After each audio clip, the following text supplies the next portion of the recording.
नमस्कार, स्वागत आहे तुमचे आमच्या चॅनलमध्ये। आवाज महामुंबईचा, शोध बातमीचा, कौल मनाचा। चला तर मग आमचे चॅनल शेअर करा, लाईक करा आणि सबस्क्राइब करा। धन्यवाद। प्रदूषण विरहित 2 स्पीड बोटींमुळे JNPA ते मुंबई प्रवास फक्त 35 ते 40 मिनिटात होणार। 19 डिसेंबर 2024 रोजी गेटवे ऑफ इंडिया येथून एलिफंटाच्या दिशेने निघालेल्या नीलकमल नावाच्या बोटीला अपघात झाला होता आणि एका क्षणात होत्याचे नव्हते झाले होते।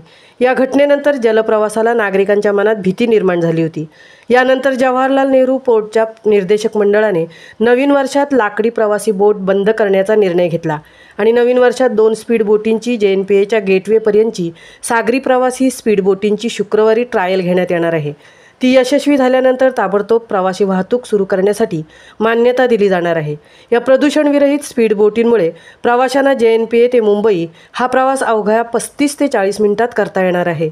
19 डिसेंबरच्या एलिफंटा अपघातानंतर तसेच उरण ते नेरूळ बेलापूर रेल्वे सेवा सुरू झाल्याने जलप्रवासी संख्या कमी झाल्याने, त्याचप्रमाणे लाकडी बोटी या सुरक्षिततेच्या दृष्टिकोनातून फारशा उपयुक्त नसल्याने निदर्शनास असे आल्याने JNPAचे अध्यक्ष उन्मेष वाघ यांनी प्रदूषणविरहित इलेक्ट्रॉनिक बॅटऱ्यांवर चालणाऱ्या अत्याधुनिक तंत्रज्ञान, सोयीसुविधांनी सुसज्ज असलेल्या स्पीड बोटींचा पर्याय निवडला आहे आणि त्याची प्रत्यक्षात अंमलबजावणी करण्यासाठी JNPA प्रशासनाने काही महिन्यांपासून तयारी सुरू केली होती।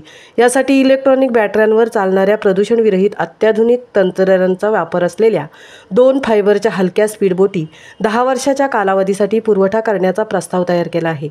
माझगाव डॉक बिल्डर्स लिमिटेड कंपनीला बोटी पुरवठा व हाताळणीचे काम 10 वर्षासाठी सुरू करण्यात येणाऱ्या स्पीड बोट सेवेसाठी JNPAने 37,89,94,190 रुपये खर्चाची तरतूद केली आहे।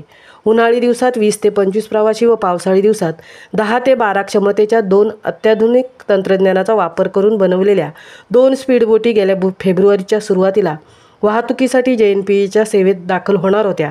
मात्र तांत्रिक कारणामुळे स्पीडबोट सेवा सुरू करण्यास विलंब झाला आणि आता शुक्रवारी त्याची ट्रायल घेण्यात येणार असल्याची माहिती JNPAचे उपसंरक्षक कॅप्टन बाळासाहेब पवार यांनी दिली।